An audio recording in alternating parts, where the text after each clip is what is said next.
అవధూత దత్తపీఠాధిపతులు జగద్గురు పరమ పూజ్య శ్రీ శ్రీ శ్రీ గణపతి సచ్చిదానంద స్వామీజీ పరమహంస పరివ్రాజకాచార్య శ్రీ శ్రీ దత్త విజయానంద తీర్థ స్వామీజీ వారి దివ్య ఆశీస్సులతో శ్రీ స్వామీజీ వారి ఆదేశానుసారం కోటి భగవద్గీత పారాయణ యజ్ఞం జరుగుతోంది.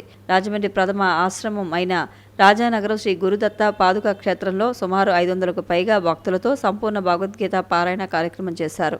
ఎస్డిహెచ్ఎస్ వాలంటీర్స్ కమిటీ సభ్యులు జయలక్ష్మి మాతృమండలి తదితరుల ఆధ్వర్యంలో వైభవంగా జరిగింది. భగవద్గీత పారాయణ కార్యక్రమానికి రాజమండ్రి, అమలాపురం, ధవళేశ్వరం, రాజానగరం, కొమరపాలెం, వెలగతోడు తదితర దూర ప్రాంతాల నుండి భక్తులు విచ్చేసి పారాయణంలో పాల్గొన్నారు. స్వామివారికి ప్రత్యేక హారతులు సమర్పించారు.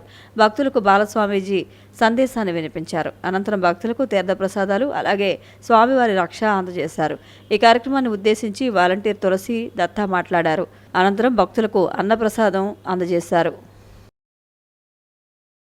ఒక్కొక్కరు ఒక్కసారి పారాయణం చేసినా సరే 500 మందితో పారాయణం చేసేటప్పుడు ప్రతి ఒక్కరికి కూడా 500 మందితో చేసేటువంటి ఆ ఫలితం వస్తుంది.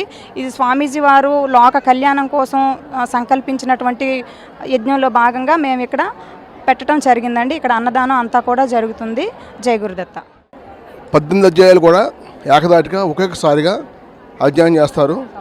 సంపూర్ణంగా చేసే ఈ భగవద్గీత పారాయణం ఆ స్వామీజీ ఆశీస్సులతో ఇలాంటి ఇంకా జరగాలని మేము కోరుకుంటూ ప్రపంచ శాంతి కలగాలని ఆ స్వామి సంకల్పం నెరవేరాలని అందరికీ